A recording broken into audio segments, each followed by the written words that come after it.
Is that rain? No, Judy, it's mist. And no, you haven't missed a new episode of Garden Time. Oh, Ryan.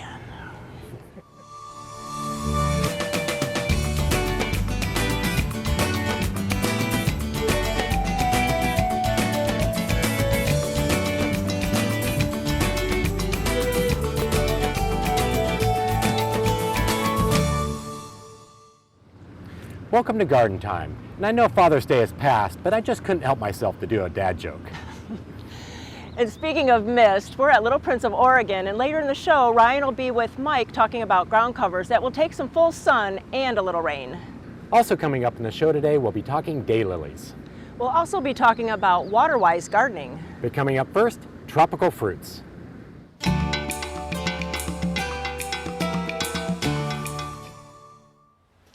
Well, we're out here with Sam with One Green World, and Sam, we're talking tropicals today, and there are so many cool tropicals that you can put in your yard, you know, some that are hardy, some that are not. And today you picked out some of your favorites, or some that might be just a little bit different. That's right. So, you know, let's start, you know, with this guy here. This is kind of a really bold looking cool plant. What is this one? This is a loquat, which if you got your eyes peeled for them, you can find some really old specimens around Portland, some like over 80 years old. And what is, you know, loquat? You know, you hear of them, but it's... Yeah, it's actually a apple and pear relative. It's in the rose family. Okay. And so when you see it, it looks like kind of a little pear. And when you see the cuticle and everything, you're like, oh yeah, I see. Does it have the same kind of taste or flavor when you eat them? Or? It's almost more like an apricot, but there's a huge range of flavor on them. Okay. People always think because of the word quat, it's like a citrus, like kumquat. Right. But it's this unique, you know, Asian relative that's plenty hardy here, very hardy, even through ice and snow of this year. Okay, so it can stay outside. Plant it outside. But yeah, this big bold leaf, people always think, wow, it looks right. It looks tropical, very even cool though it's fully hardy here. Right. And then down below, you know, kind of a grassy looking thing, almost looks like a pineapple. Almost, yeah. That's because it is. Really? It's a bromeliad, which have these cool little rosettes and can grow just out of rocks or off of trees.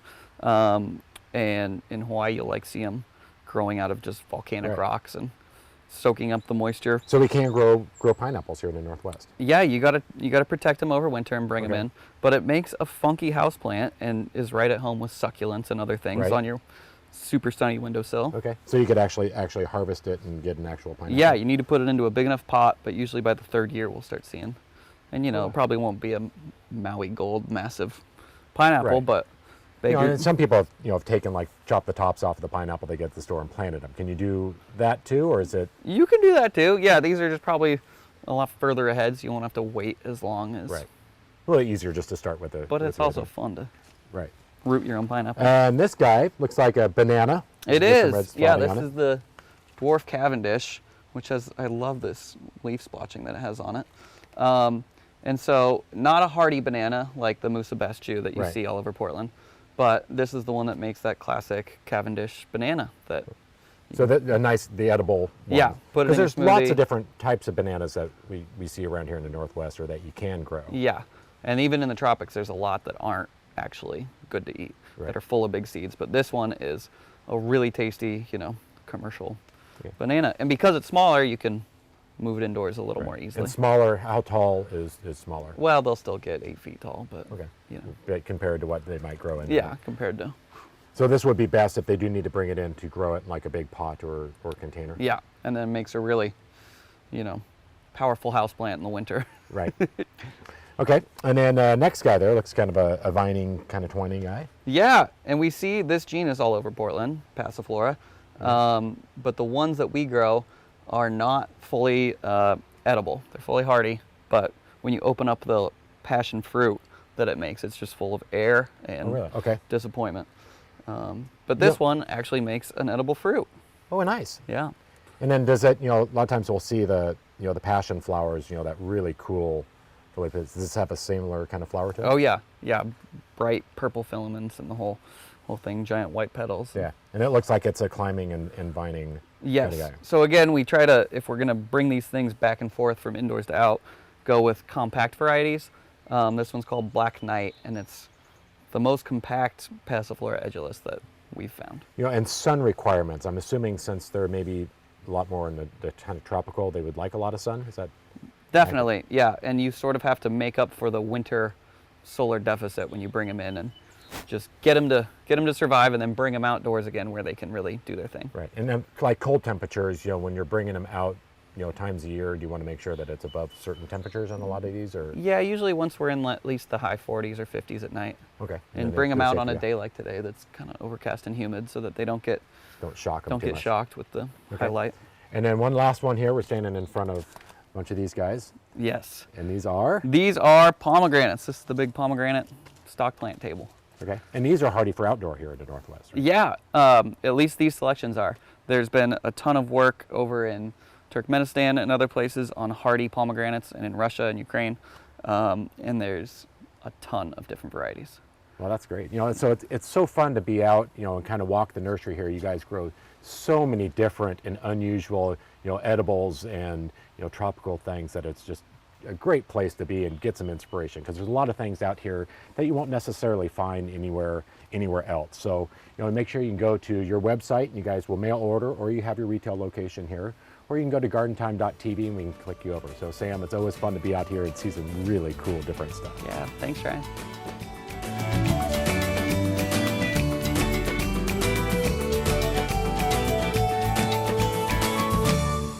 Garden Time is brought to you by Portland Nursery, a passion for plants, a nursery for plant people. Hi, I'm Sarah with Portland Nursery, where our passion for plants has kept us rooted in this incredible community. A lot has changed since we first opened our doors, but through it all, we've remained family-owned and operated, dedicated to providing our neighbors the largest selection of the highest quality plants Portland has to offer. With hundreds of new plants arriving each week, you're guaranteed to find something exciting and unique. Portland Nursery, a passion for plants, at 50th and Stark, 90th and Division. You can use water wisely this summer with these simple tips. Periodically, check your watering system to make sure it is working correctly. Tighten hose connections and adjust sprinklers to water plants and not the pavement. Give your lawn and garden a deep soak twice weekly instead of watering daily. Skip the fertilizer until the fall and mow your lawn less often. Taller grass holds moisture in longer between waterings. Get more water-wise gardening tips at regionalh2o.org. Since 1982, The Wall has been making local gardens beautiful, naturally. Whether you need a new wall, concrete patio, fire pit, or driveway, The Wall's expert craftsmen can build it. We back up our work with a 5-year warranty, so you'll know it'll last. We use the highest quality materials, including stamped colored concrete, natural stone, and we're the leader in using recycled concrete. Create an outdoor environment you'll enjoy for years, with the help of your friends at The Wall.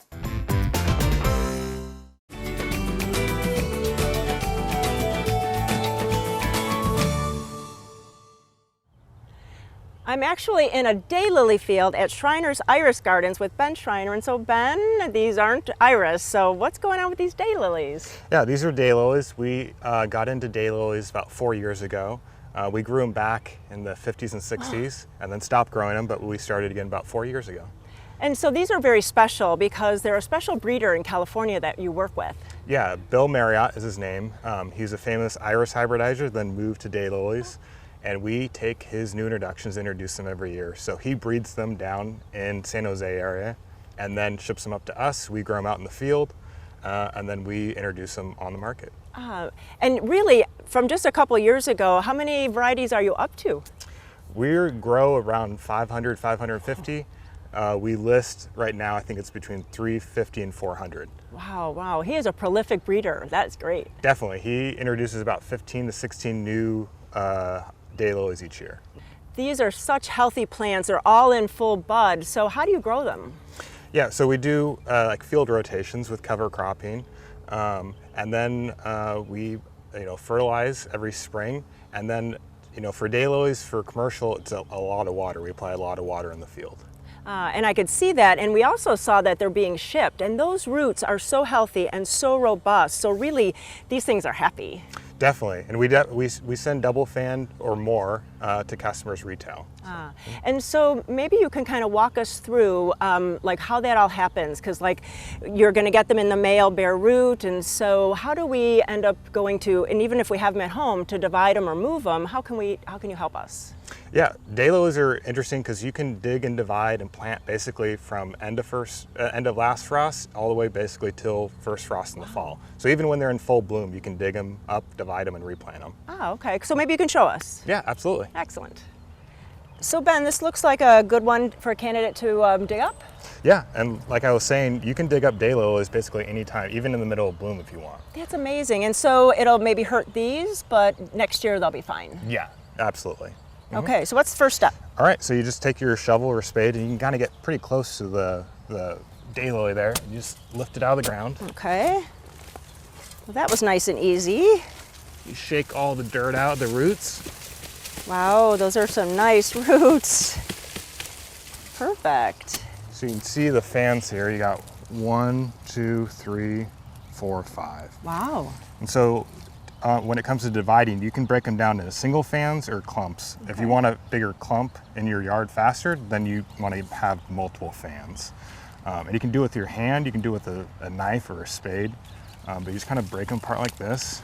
Oh, it's kind of a natural break then. You're not sacrificing anything. Absolutely, yeah. Beautiful. So we just split this in half there. Nice. And so let's go to, if I got these mail from you, I ordered them, so they're going to look similar but maybe not as much foliage? Yeah, and so if you're planting them in your yard, you want to do the same thing. You just trim the foliage down. Oh, nice and easy. You don't even need your trimmers. Like so. And then you can also do the roots if you like. They're going to shoot new roots, so you can trim them down pretty short. Okay. So something like that. Nice. Pull off dead foliage. Okay. But this is basically what they look like when we ship them. Wow, that's really robust. And then what do we want to do? Prepare a new space? Maybe, I know that we just dug it up now, but maybe you could just kind of show us. Yeah, so you want to get the ground kind of worked in a little bit. They do like balanced fertilizers. Okay. So you could always apply like a 10-10-10 or even like a 20-20-20, something like that. Just work it in like that. And then in terms of planting, you can just plant them right about, you can see kind of where it turns white. Sure. Just plant them about that high, that depth right there. Okay, so kind of shallow. Yeah. Well, you make it look so easy. Just like that, and then you can just water them in. Just water them probably like once a week until they get established, 6 weeks or so, and that's basically it. Wow, he makes it so easy. I know he's a professional, but I think daylilies are one of the easiest perennials for anyone's garden. So we can order now, you're starting to ship? Yeah, we're shipping now through September. Ah, well really there's so many beautiful ones on the website for Shriners Iris Gardens, and check those out, and also check for the iris because they'll be shipping soon too. Thanks so much, Ben. Thanks for having me.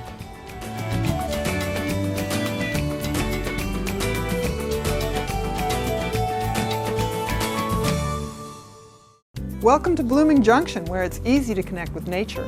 At Blooming Junction, you'll find beautiful, healthy plants, good, fresh food, and a place to regain peace and calm in your life. We have an unsurpassed collection of unique and distinctive plants and the expertise to help any gardener be successful. And we feature blooming advantage plants. Come check out Blooming Junction for an inspiring experience in the garden or in the kitchen. Blooming Junction, offering quality plants for beautiful gardens. Ryan, you need to brush up your look.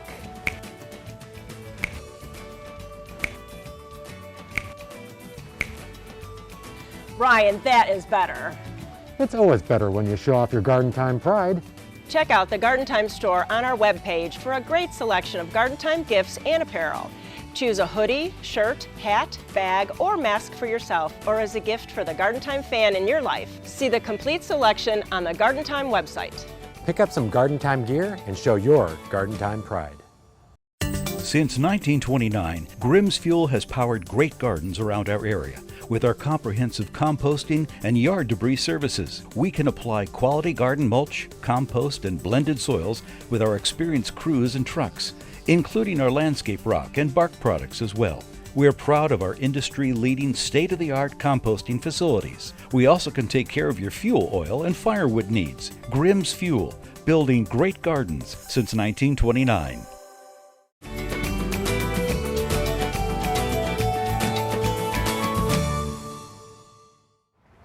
Well, Well, it's summertime, we're all outdoors, we're entertaining. I'm with Sarah, we're out at Portland Nursery on their division store.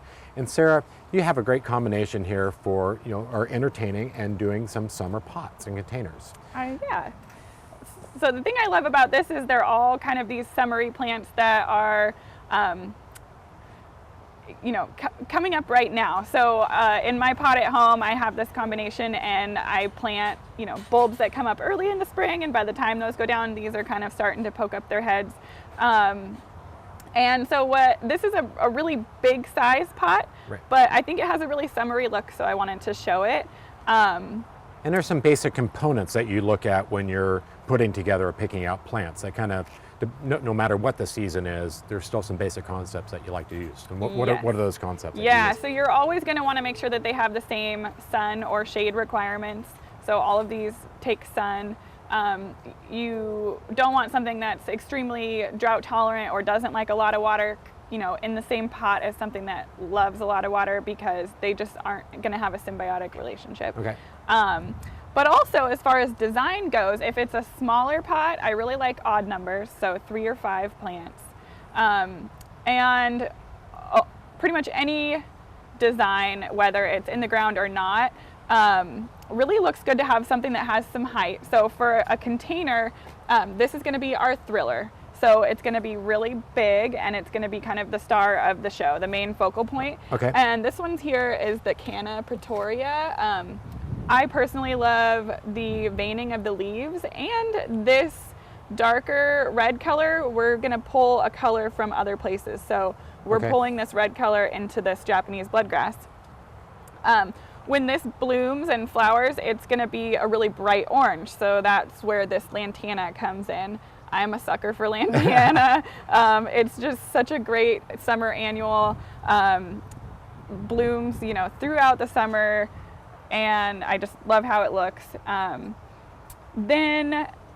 So we've got, this is our thriller. Right, or big focal point. That's what you're going to draw your eye to. So you want that to be big and tall. Then you want to have a filler. So like the lantana, the bloodgrass, those are going to be a filler.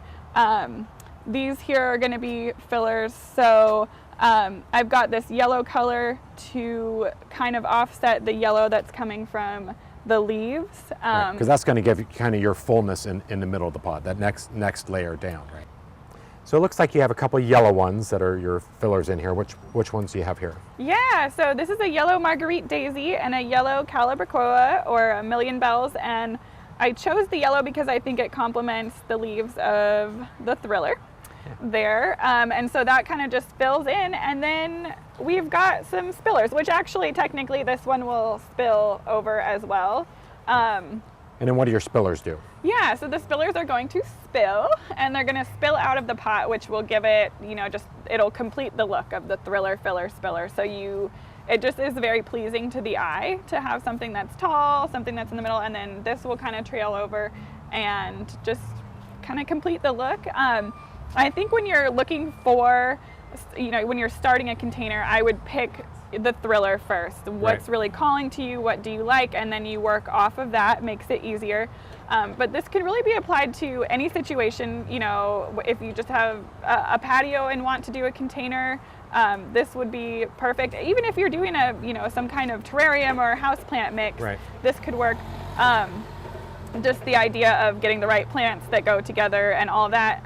We've got a container of the month that we do every month here. And we've got it all on our website. So our staff pick out different combinations, and they each have, their different unique styles. So it's really awesome to look at. We've got them archived. So depending on what month it is, even if it's November, you could go on to our website and you could see all the designs that we've put together with plants that are usually in season in November. And you have lots of information on there too, as far as, good plants that are for, thrillers, and good ones for spillers and whatnot too on your site. Yeah, and we have actually in our store too, in the annuals, we have them categorized by things that would be thrillers, fillers, or spillers. So we try to kind of inspire in that way, but our staff also loves to help put together combinations. So either way, we can help from all different avenues. So you have all the information. You have a great selection of pottery and containers out here. An amazing selection of plants that can go into it. So make sure you come out to Portland Nursery, either their Stark Street store, their division location here. pick out a pot, pick out some plants to go in it, take up on their, their knowledgeable information and their staff, and put together a planter for you. It's good year-round, or change it out throughout the season. So, Sarah, appreciate being out here, and we look forward to getting out in the garden and enjoying our containers. Thanks.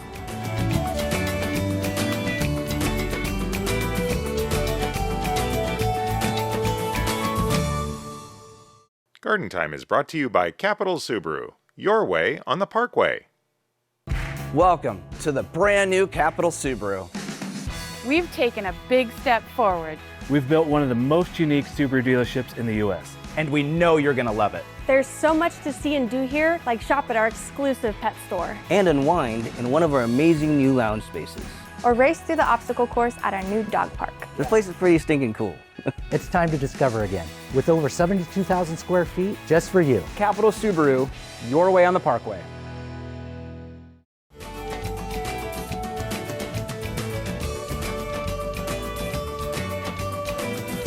Judy, what are you doing? You said to follow you. Follow us on Facebook. Oh, man. Well, we invite all of our viewers to follow the Garden Time page on Facebook. And on our Facebook page, you'll find links to stories, you'll see upcoming events, and you also might even find a funny joke or two. So don't forget, go to the gardentime.tv webpage and click the link for Facebook.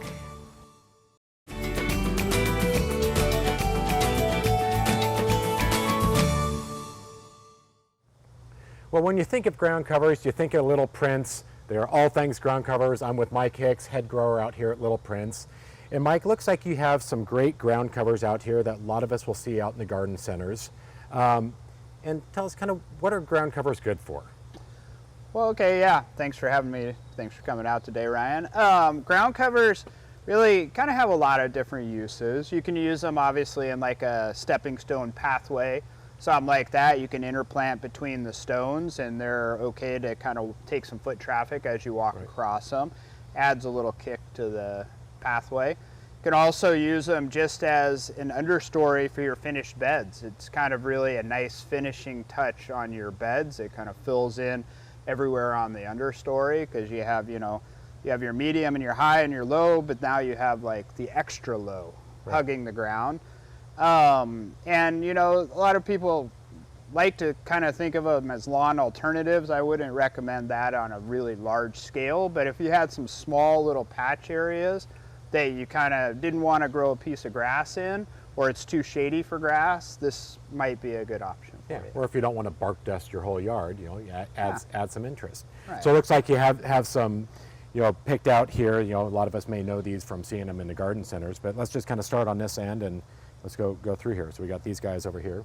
It's Pratia alba right there, a white ground cover, white flowering ground cover. It's good for full sun, grows really tight, needs probably average watering on that one. Okay. And then that one's next to it. Blue star creeper, isotoma, and kind of a really similar plant, just has a blue flowering, gets a little bit taller than the superstar over there. And then they're both long flowering? Yeah, they'll flower a large part of, mostly kind of late spring to summer. They'll flower for quite a while. Yeah, makes a really nice display if you have a really large area. Okay. And then what about this guy right here? That is elfin thyme, and it has the added benefit that if you walk on it, it releases a nice aroma as well. And then likes a little bit drier conditions than the other two. Okay, so more of a full sun, dry condition. Sun, yeah. All three of those were full sun. Yes. Okay, and then moving on to these guys here. So we have the yellow one is Scotch moss, and the green one is Irish moss.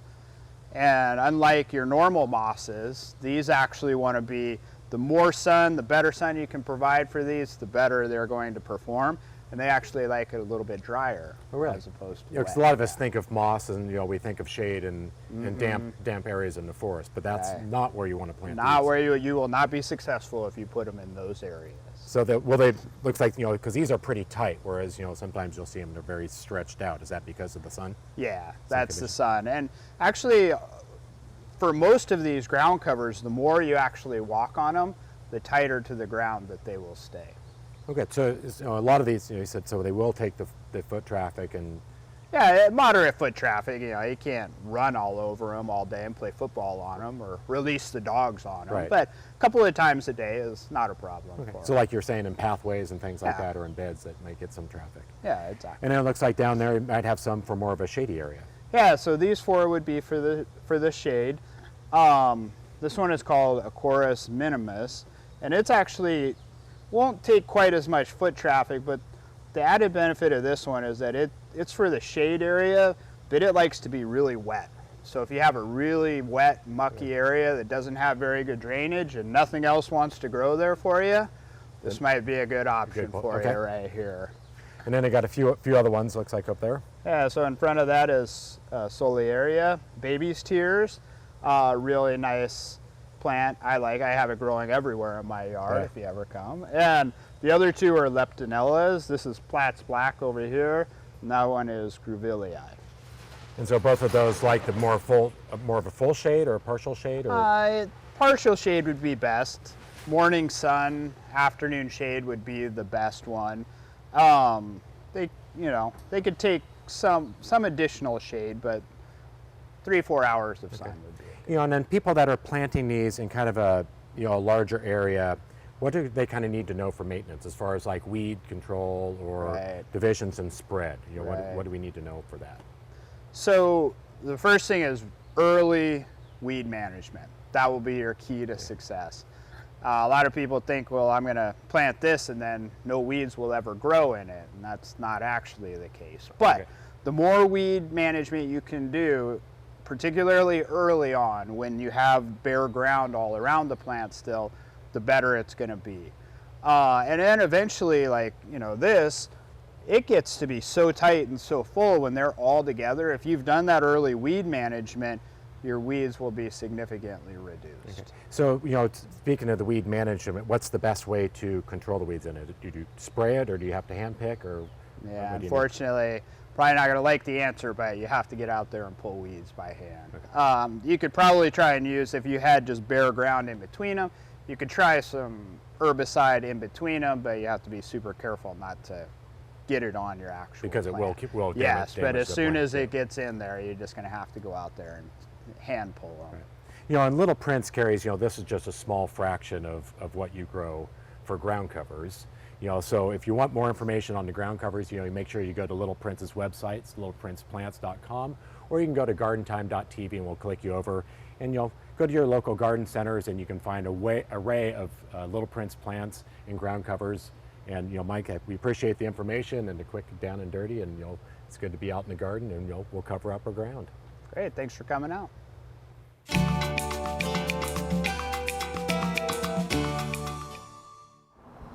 I'm at Little Baja with Jared. And so Jared, I'm looking for some pottery, and you have so much here. So where do I start? Sure.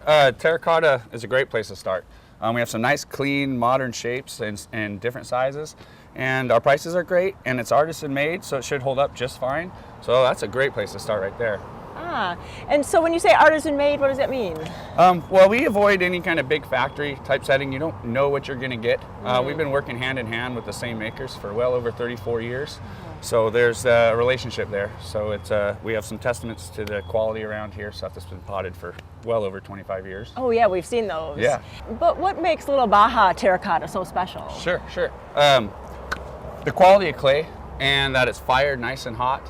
When they're made by hand, just a little bit more pride goes into the work than when it's made by machine. It offers the plant good drainage, it can breathe, so plants do really well in terracotta. Any planter really relies on you for watering every day. Terracotta can kind of dry out a little bit, so you're just going to make sure you water every day. Good tip. So what about extended care of all this pottery? Is there something I can do to make it last longer? Sure. Drainage is the key, of course. You always have the option of applying a masonry sealer. It's kind of like a top seal over it, kind of preserve it from being exposed to the elements, the freeze thaw throughout the course of the winter. Feel free to come down here. We'll kind of fill you in on whether you seal something or not. Jared, I know that you have concrete pottery, so that's really another kind that you have. Yeah, it works great for anything that's going to be out by the street, maybe a commercial setting or a restaurant. It's just real heavy. We do offer a delivery service where we can bring it out and place it for you. And then we have some lighter weight options. And you know, this lighter weight, I really thought that was just heavy concrete. I didn't go up and pick it up because I don't want to hurt my back, but it's really attractive. Yeah, it offers the aesthetic that you get with the concrete, but not being too massively heavy.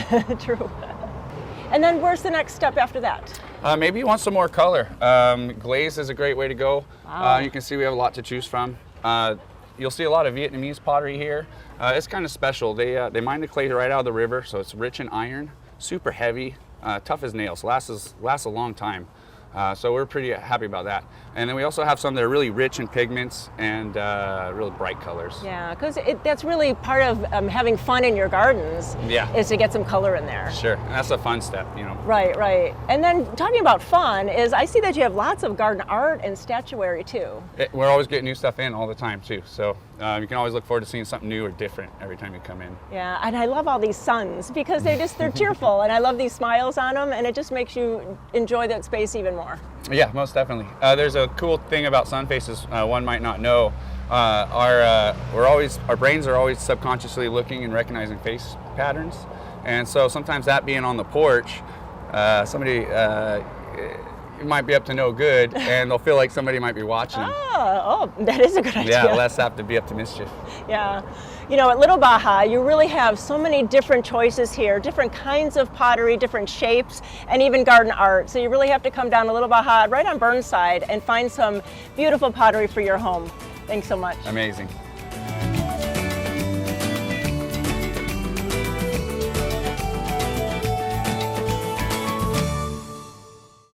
This week's plant pick is brought to you by Little Prince. Our plants won't croak. A destination farm and garden market featuring the very best each season has to offer. Smith Berry Barn offers seasonal farm fresh fruits and vegetables and specialty herbs and perennials. Visit the historic barn for distinctive gifts, gourmet foods, and homemade milkshakes. Right now we have fresh picked or pick your own berries ready in our fields. Here's what we have to offer this week.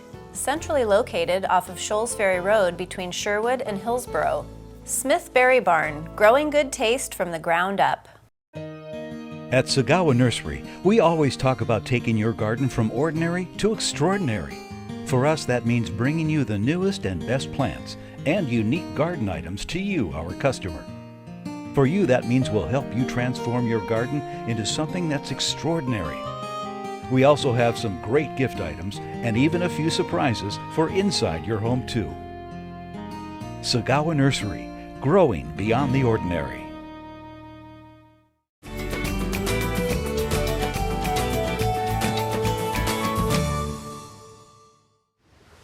It's a beautiful morning to be at the Portland Japanese Garden, and I'm with Megumi, who is the Director of Marketing. Hi. Thank you so much for this invitation to see the Japanese iris. Oh yeah, we are just so excited to welcome everyone back and to just really enjoy seeing the community and being in the garden and strolling through and sort of getting a bit of a summer sanctuary in the heat here. It is so nice, and it's like we're out in the full sun, and this is just one part of the garden, but these are so special to see this time of year. Yeah, these are pretty much at peak right now. These are Japanese iris, and so you'll see that they're the single stem, single flower Higo variety. They're specifically planted here because of the moisture in the soil and then the sunlight that it gets, as well as the shade in the afternoon. And it's a really cool place because there's beautiful koi to see, and then this zigzag bridge. And what is the significance of that? Yeah, so it's said that the zigzag angles of the bridge that we have here ward off evil spirits. And so if an evil spirit is chasing you, the angles of the zigzag bridge will help to ward it off because it'll get confused with the sharp angles. Ah, well, something good to know, but there's only good vibe here. Yes. And there's so many different things to see in the garden. This is really only one spot, but you have another place to take us to. So let's go over there. Yes, great. Megumi, I am enjoying the shade after being out in that sunshine. Yeah, we've got a nice canopy right now. Really nice, but such a really sanctuary, serene place right here by the pond. Yes, yeah, so we're actually in the strolling pond garden right now. It's our biggest garden style. It typically stays shaded for most of the day, which is really nice on hot days like this. Definitely. You get a bit of a reprieve from the heat. So, and it's nice with the water sounds. It really does kind of help mentally cool you down as well. And that is really why people come here, I think, is to have the beauty, but also that sanctuary and the serenity. Yeah. And so many different places to stroll and different scenery around every curve. Yeah, so all of our gardens have different styles. There's 5 different garden spaces within this area right now. And so this is the biggest, and every space offers something different. But all of them do offer that sense of serenity and peace and tranquility. Definitely. Nice. Yeah. And then how can we come and visit? Because there's so many people here today. That's wonderful. Yeah, no, we're excited to see everyone here. Our website is the best bet. We have tickets online right now. We're open Wednesdays through Mondays from 10 to 5:30 p.m. And then we also have member hours in the morning, which is nice on days like this again, just to beat the heat. So from 8 to 10. In the morning are member hours. But that's a great perk to become a member, because you have that special time to come when it's maybe not so crowded, but then there's always special events in the future for those people that donate their membership. Yes, yeah, and we're really hoping to be able to have more of those events come back. And we used to have free cultural events and demonstrations as well, and so we're hoping that we can start to plan to have those come back soon as well. Oh, definitely. Yeah. So what a lovely place to be this weekend, to see the iris in bloom and just to enjoy the shade and the sunshine in the garden. So for more information, please go to Garden Time, and you can click over to the Japanese garden website and see more information there. Thank you so much. Have a good day. Thank you, Judy.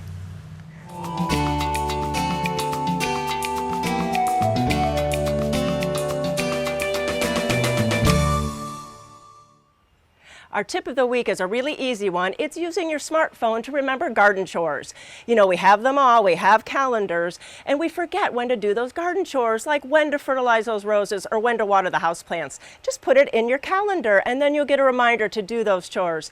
Using your smartphone for garden chores, that's our tip of the week.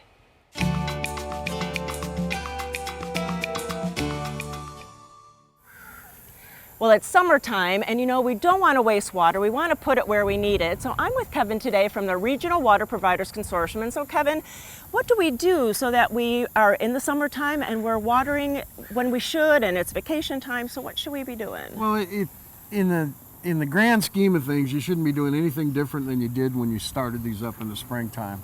But there's a few tips that we can have, especially if we're going away. We need to be reasonably assured that everything is working the way it should. So that one of the first things that you want to do is just turn them on and take a look and see what the coverage looks like. Is it going where it's supposed to go? So in this case, it's not. And so you would want to just come down. These are fairly easy to adjust. And just reach down and turn that nozzle. That's pretty easy. To go where you want it to go. Definitely. And then also, I see that we have a blowout, so sometimes that happens, doesn't it? It does, and sometimes it happens when we're gone. So it's a really good idea to let one of your neighbors know just that you're going to take off and that the sprinkler's coming on. So if they see a geyser, and in the process, you should also show them how to turn that system off. Right. It's nice to have a buddy on your block. Right. Definitely. And it's, it's kind of like, let them know who you call. If you have a professional that you use, say, well, shoot, if I've got a problem here, call this guy. Right, right. Well, we have another location down the block, and we're going to talk about some other tips when we're away on vacation. So let's go over there. Great. All right. So Kevin, these are some other ideas that we can do for on vacation or if it's very hot. And so containers would be something that we really need to know about. Well, the containers catch it from all sides. That's the bad side. A plant that's in the ground, we're going to have, mostly the solar radiation is going to come from the top in a container all the way around the roots. So not only are we fighting the evaporation and the transpiration, we're also fighting the heat. One of a really good tip to do if you're going on vacation is to actually set your pots in water. You can see here we've got some pepper plants that are set down, and even though that looks like a lot of water and you think you might going to drown it, you got to remember this is going to evaporate over the course of the days, and the plant is going to use it. So something like this, putting it in a more shady spot is a good idea. The other thing that you can do is if you wanted to do something like this would be to set up a system to where you can put everything together and set up sort of a timer situation or something like that. That is nice. And group everything together, and especially if you have friends coming to water, they're not all over the yard. Absolutely. And everything's together. But a couple important things. One is that if you have a system of water and you want to give that plant what it needs, so if you're having a neighbor do it, I think it's a really good idea to tell them, look, you know, when you turn this on, only turn it on for 30 minutes because that's how much it needs. And please don't forget it and go away. Right. The other thing is trying to set your times up at such a time where perhaps it's not as early as you would normally do it. So maybe your neighbors are up around and walking and they go, there's a geyser coming up here. Right. He's got a problem. And showing them how to turn it off is another important part. And then real quick, what about if we have a drip system or just our hoses, and check those too? Always. Hoses, the big thing is there's two big things that we find. One is a drip. And if you make sure that your connections are tight and the gaskets are tight before you go away, there's a good thing. The other thing that we find is people forget and they turn them on and forget to turn them off. Done that. The consortium and some of the other water providers often offer these free little timers that will turn it on for 30 minutes and turn it off. So that's a good idea to have. The other thing is irrigation is all about managing holes in pipe. And the holes that we know about, that's the ones we want to manage. It's the ones that we don't know about, that's what causes us problems. So taking a walk around, turning on your drip system, checking the connections, seeing that the emitters are actually putting out water, really good idea before you take off. There's so many good tips that we've just talked about, but so much more on their website, conserveh2o.org. So go to Garden Time, we'll click you over to there, and you can be prepared for the heat in the summer or when you're going on vacation. Kevin, thanks so much. Thank you.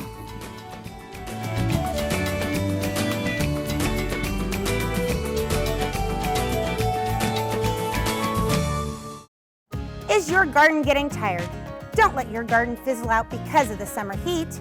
Stop by Wavra Farms for a refresher in summer color. We carry a great selection of plants that love the summer. Give your garden the splash of color that it deserves. Your outdoor entertaining will be more enjoyable when you are surrounded by beautiful plants, wonderful flowers, and great fragrance.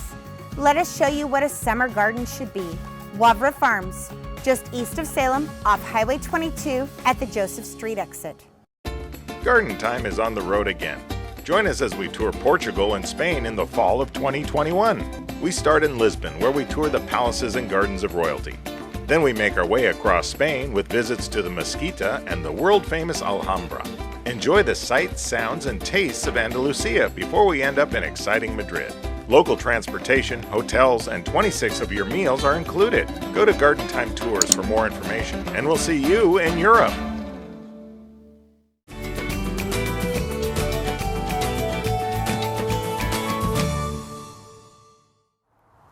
Well, a lot of us are familiar with Red Pig tools. I'm with Seth. We're in your workshop. And tell us about Red Pig tools. Well, we've been around for over 30 years selling handcrafted artisan tools. We make them here in the Portland area. We make them out of American materials. We put a lot more detail work into most of them, and they're heavier duty. They're meant to last you a lifetime. And mostly we build tools that are based on historic designs that have, our current aesthetic. Right.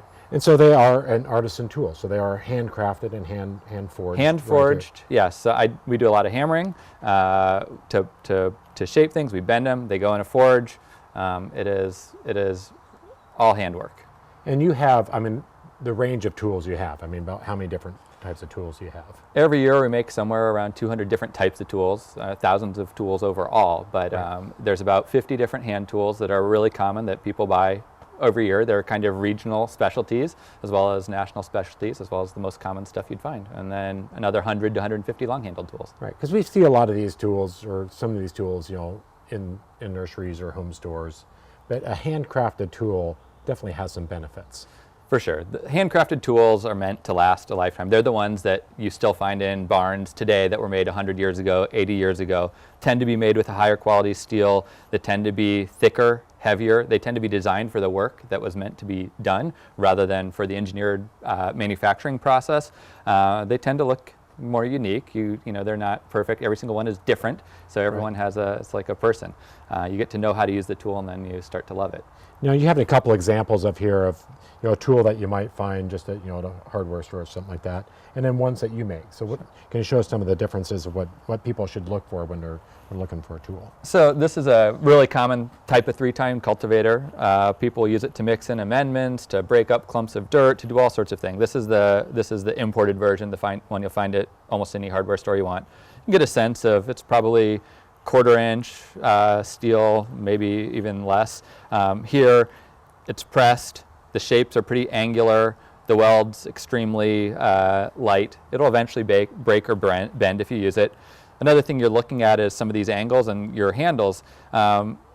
American hickory is one of the best handles. That's what we use. This is, could be any number of different types of woods. You just never know what wood is being used. And then ferrules. We always use a longer ferrule. Short ferrules are much more common. And you can see that we rivet things in. So a rivet is a really common indication of a good tool. And this rivet is essentially we drill a hole through the metal shank, through the handle, goes all the way through to the outside, and then we hammer it down. So you have a mechanical connection. It's not coming loose. No, and most today do come loose because they're just shoved in with epoxy. Right. So those are some of the key things you can look at. Of course, one of the sort of common things is the disposability of a standard hardware store tool, and these are tools that we make. Red Pig are meant to be cared for as well as used. So no tool's indestructible. You can take a hand trowel like this, and even one I make, and break it if you stick it under a rock and try and pry out a rock. It's not meant for that. It's meant for working in the soil, for digging, for maybe even light weeding, any number of things, for transplanting. So with such a wide range of different tools that you carry, there's kind of a tool for every job, right? There is definitely a tool for every job and a tool for every person. Some people like them light, some people like them heavy. Some people need reach, some people want them close by. Some people insist on digging out a weed. So this is a Jekyll weeder. It's great for prying things out, going deep, digging, working under rocks. It's great. Often when you're doing that, you are bringing up new weed seed. It's going to germinate. You're replanting weeds. Right. But some people, that's the way they want to do it. Other people, outside of lawns, if you're working in a bed, will want to scuffle, they'll want to cut the weeds. And this is really I think is the more efficient preferred method. You go back and forth with this tool. Some of them you'll just draw on, but you actually are cutting weeds early, cutting them when they're young, damaging them, and they'll die right there and then biodegrade in the soil. And then this is kind of an interesting tool right here too. This is called a Cape Cod weeder. This is a little version to make them small and quite large, all the way up to long-handled tools. It's been around. It's more or less invented in the United States in this iteration about 100 years ago. However, there's European L hoes that have been around for quite a bit longer than that, probably from Germany originally, or that area. It is a scuffle. So it goes back and forth. The originals were mostly meant to be drawn towards you. Okay. They're generally, the original ones that you'll see are sort of flat steel that's just bent around. So it was kind of a beginning of a mass-produced tool here. This I hammer down flat, sharpen it, bend it, put it all together. And and for somebody that has one of your tools, what is just some basic care to keep the tool lasting long? There's a few things that you can do. One, when I ship them, they're coated in a clear enamel. They are pre-sharpened, so sharpening is good. Okay. Generally, if it has a sharpened edge, you can keep it sharp with a mill bastard file or some kind of file. You could take it to a farmer's market, have somebody sharpen it there, but that's a good idea. It'll be better. Overuse, the handle will probably not wear away unless you're grabbing it up here, the enamel. But on the blades, that'll wear away after use. If you're using it all the time, no big deal, but you may want to oil it. You may want to spray clear Rust-Oleum, spray paint over it. There's any number of things you can do to keep it there, but generally keep it, don't let wet soil sit on it. Your handles are coated in paraffin wax and stain. They should be restained and or oiled every year or 2 years if you want to get the longest life out of them. Right. So, with some just basic maintenance, you can keep this tool a lifetime. For sure. And for people that are interested in these tools, where can they go to find them? Best place is online at redpigtools.com. If you're in the Portland area, I do sell a limited version of tools. Here's a version of a 3-tine cultivator that I sell through a lot of retailers around here, JP General in Multnomah Village, Garden Fever in Northeast, Portland Nursery, Shriner's Iris Gardens, Concentrates. Those are some places that carry a limited array of the tools. So for more information on Red Pig Tools, make sure you go to gardentime.tv and we'll click you over to their website. So, great. Seth, it's been a pleasure to be out here. I kind of want to go tour and see how you're making these tools. Well, let's do it.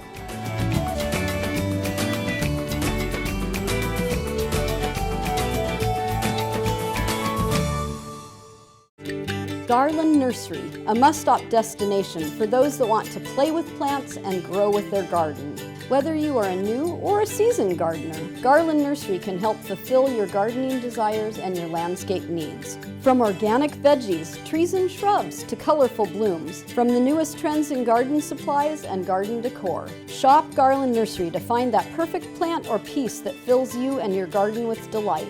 It's always a beautiful day at Garland Nursery. For 90 years, Espoma has one guiding principle: develop the finest organic gardening products that work in harmony with nature, grow beautiful gardens, and make a greener world for the future. From our soil products to our plant foods, we have always been committed to the environment and sustainability. We use a vast array of natural and organic ingredients and package them in our 100% solar-powered plant. Look for the quality line of Espoma products at your local independent garden center. Espoma, organic from the beginning.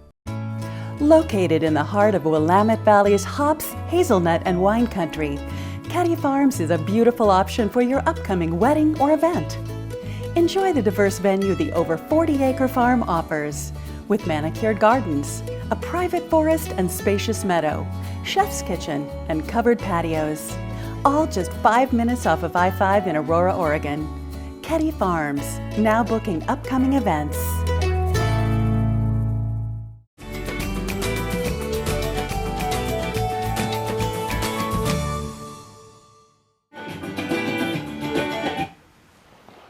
The Garden Time Show has lots of great stories full of information.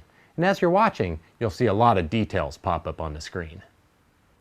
For example, at the beginning of each story, we give the location of our interview in the upper left-hand corner of the screen. We also give you the name of the person we are interviewing. During the story, we will give you the name of the plants, when we can. Sometimes there isn't time to name all the plants. We also include tips on the screen to help you with important points we're focusing on. At the end of the story, you will find web links and sometimes a phone number where you can contact our guest or their nursery to get more information. Now, some people have been known to watch the show with a pen and paper to write down all the information they see, but we have a suggestion that makes it easier. Simply go to gardentime.tv and then click on the This Week link. Then you can read a description of the story, click on the link to the featured business or nursery, or click on the video thumbnail and watch the story again. Missed a story from a previous show? Simply go to our archives and type in the topic. Watching the Garden Time Show can be fun and informative, and can make you a better gardener.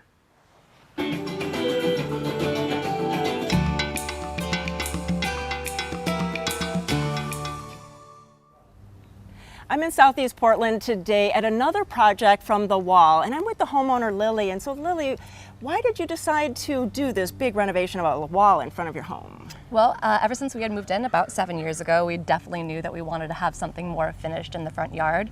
Previously, it was just this big slope that looked great for about the first year until our first rainy season hit, and then it all washed into the yard. And we kept playing that game every year, kind of remulch it in the summertime, enjoy it for a little bit, and just to wash away again. So we really wanted to move towards something that was just a more permanent foundation that would really maximize our square footage. And we've been driving around town, asking our neighbors and kind of knocking on doors when we saw a wall that we liked, and the wall kept coming up time and time again. So finally connected with them, and we're very happy we did. It is amazing, because I bet you just never realized how much square footage you have out front here. Absolutely, and not until we could stand on it, actually. It was just such an unusable slope for so long that we couldn't really do anything with it, we couldn't entertain on it, and now that we actually have this completely redesigned perimeter for our front yard, we had no idea how big our front yard was. No, and I just love the plantings too. It just looks so perfect with the house. I mean, it's now complete. Yes, definitely. That is nice. So how did the landscape come about? Did you are a professional in that? No, not by any means. Again, we've just been really kind of cataloging the things that we loved, different yards that we had seen, and the wall was really lovely on being super informative and all-inclusive as far as who to look for lights, who to look for landscaping, and they were able to provide really wonderful recommendations. As soon as they started on the project, we just really knew that we could trust them, and so to have that trusted recommendation really helped us take a lot of the thinking and exploration out of it ourselves, and it was just really seamless. Yeah, that makes you feel so comfortable. Definitely. Well, then to go on and talk to the project manager, I'm going to go just across the way here and talk to Dave. So now I'm talking with Dave, who is the project manager on this wall. So I know you talked to Lily and Jameson. So what did you guys come up with? Well, like Lily was mentioning, she knew she had a situation that needed help. She had the sloped front yard that led out to the sidewalk, constant maintenance, and she and I were both in agreement she could benefit from a wall. And then what are the next steps then? Well, we go over layout first. You know, where you want the wall to be located, different types of aesthetics in terms of also what kind of wall you want to see. She knew she wanted flat space, so I said, let's go up to that 4-foot elevation, flatten out that space, make it functional again. And then from there, we just kind of collaborated, bouncing ideas off each other's heads, and this is the end result. And I like the way when you go up the stairs, there's just a little bit of continuation of the wall. That is really nice too. Right, that 4-foot elevation point doesn't quite match up with the rest of her upper landing. So she and I had the idea of extending it just a little bit more, roughly 6 or 8 inches, to maximize that flat space up top. That is nice. And she said too that you recommended landscapers, lighting, all those other trades that you guys know. Right. So it's pretty typical that once the hardscape is done, you're going to want to follow it with either lighting, irrigation, landscape. Been in business for so long here at the Wall that, you know, we gradually make good partnerships with other outfits around town. So I'm able to refer customers to good outfits that I can vouch for and hopefully finish the rest of their vision. Yeah, and really the Wall does more than the wall. Correct. Walls. We started off with recycled concrete about 30 some odd years ago, but since then we've diversified. We've gone out to different types of stone, concrete blocks, flatwork concrete. You know, we've gone into garden features such as fire pits. That's nice, yeah. Mailboxes even, you know, we've really branched out quite a bit over the years. Yeah. So there might be a homeowner out there thinking, well, I could do this myself. And so what really went into like the behind the scenes thing?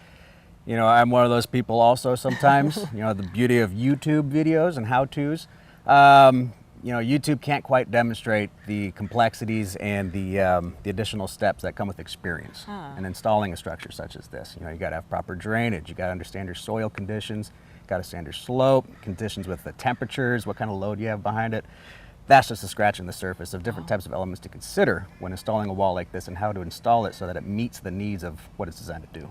Yeah, I know we've done projects with you guys before and talked about them, and they're always so different and so either really big or kind of small. So really, they're a great company to work with, and they know so many other people. If you have other projects that you can maybe get recommendations from them. So please go to gardentime.tv. We'll click you over to their website, and you can give them a call and maybe get something new in your garden or home this year. Thanks so much. Thank you, Judy.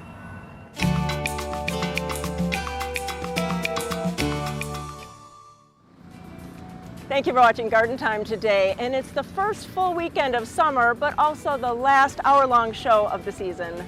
But don't worry, we have half-hour shows for the rest of the year. So for more information on today's show or any of our other episodes, go to gardentime.tv. Judy and I thank you for watching. We'll see you next week on Garden Time.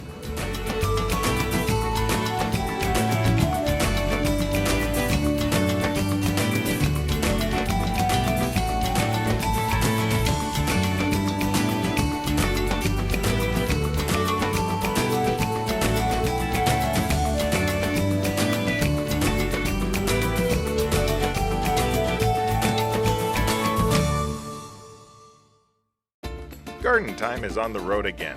Join us as we tour Portugal and Spain in the fall of 2021. We start in Lisbon, where we tour the palaces and gardens of royalty. Then we make our way across Spain with visits to the Mesquita and the world-famous Alhambra. Enjoy the sights, sounds, and tastes of Andalusia before we end up in exciting Madrid. Local transportation, hotels, and 26 of your meals are included. Go to Garden Time Tours for more information, and we'll see you in Europe.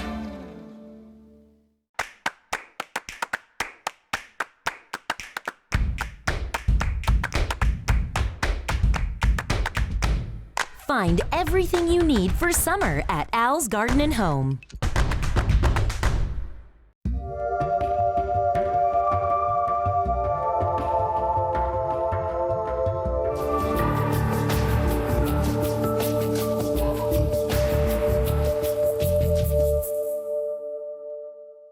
The proceeding was a paid program of the Guston Creative Group and its sponsors.